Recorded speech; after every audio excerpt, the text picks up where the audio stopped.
So testosterone levels today are lower now than they were pre-World War II. So I think one thing to understand, the studies that came from the 1940s that show men having higher levels of testosterone then than they do today, or we would say your grandfather had higher levels of testosterone than you do. I think this is true, but there's something else going on in the medical community. And I can't say for certain that if I looked at an old blood test for the 1940s that we would see a higher normal reference range. I can tell you from the 1990s that the reference ranges are vastly different to the ones that we have today. For instance, like 1995, some of my own blood tests that I had done shows that the low end of normal was 400 and the high end of normal was 1,080 nanograms per deciliter. Today you'll see levels 250, 300 at the low end, and at the high end, maybe 850, 900, if you're lucky. Sometimes it's 800.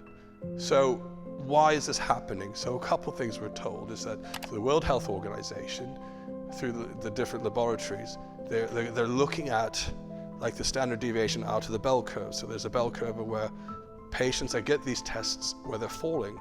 And so it's representative of the falling levels of men who are getting these tests. And so as more men get the tests, they kind of normalize it downwards. But the normal reference range doesn't mean it's optimal for men's health. It doesn't mean that if you're going to function at a healthy level, that you're going to fall within that bell curve. I would argue that bell curve is skewed and it's wrong. So I think that's why we're seeing the difference. But there's other reasons why the normal healthy levels of men are falling. And one of those reasons, I think, is exposure to environmental toxins, as well as the lifestyles that we lead today. We're not as physical as we once were. We're stuck behind more kind of desks and computers. We're not outdoors as much, getting enough vitamin D. We know vitamin D3 levels, especially in northern hemisphere countries, are kind of woefully inadequate, much lower than they should be unless you supplement with them.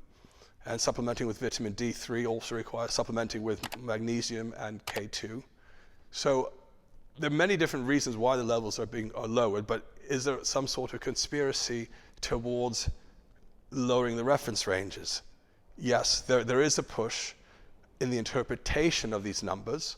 And whilst these numbers, they can easily, and the labs will easily say, well, this is just what we're getting out of this natural bell curve. But in reality, what we're seeing is the interpretation by certain specialists, certain big government type of organizations, healthcare organizations, NHS being one. You'll find in certain endocrinology societies globally will set these very, very low bars. And I've been to some meetings and they'll ask one of the endocrinologists that set these guidance, they said, well, how did you come up with this number 250, 300? Why was it this number that you decided was going to be the number required for testosterone treatment? And they said, well, it sounded like a good number. That was the only reason. It sounded like a good number. That's insane. It's stupid. It shouldn't be the case. So we've always argued as advocates for men's health, for the right of men, if they need hormone replacement therapy, to be considered in a broader way and say, look, optimal testosterone. There are other studies, especially from the 90s, that showed much higher average testosterone levels than what's represented on the current blood reference ranges. So we tell our patients, and there's other societies as well, British Society of Sexual Medicine, I feel like they were a bit handcuffed in going further. There's also the International Society of Aging Men that said, well, actually, when should a man get testosterone treatment? Well, obviously symptoms matter. Having some more than 3 out of the 10 questions on the Adams questionnaire, those are important. But also, we know that symptoms of low testosterone can start as high as 15 nanomolars per liter. So I think that's closer to around 400, 450, even 500 around there. Those are when some symptoms of low testosterone can start. And then the British Society of Sexual Medicine said, maybe 12. Okay, so that's a little bit higher. But there's a whole gap of men that might not be treated that may benefit from treatment between 15 and 12. So we know optimal on the high end. We know some studies that will show over 800, 850 nanograms per deciliter is an optimal level to be.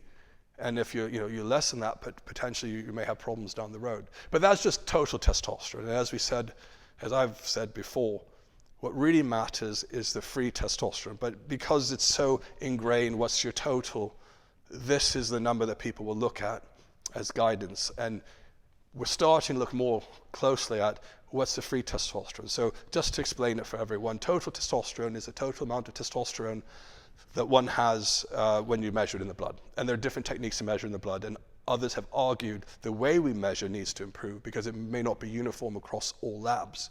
But assuming it's uniform, you measure testosterone, you measure SHBG, and you calculate the free testosterone. That's how it's done in all the randomized clinical trials. That's how it's done in most studies. You look at free testosterone. You wouldn't look at an assay that just looks and counts the free testosterone because that could be skewed by other artifacts like C-reactive protein, these other things in the blood that could throw off that measurement. So we like to look at a good level of testosterone, your sex hormone binding globulin, your albumin, and there's certain calculations you can measure the free testosterone. And free testosterone is the active form of testosterone.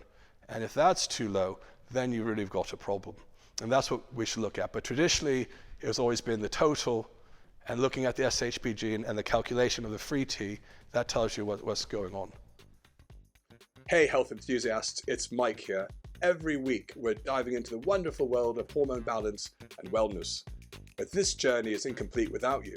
So if you're ready to restore balance and achieve health, don't forget to hit that like button, share our health quest with your friends, and subscribe to make sure you stay in the loop.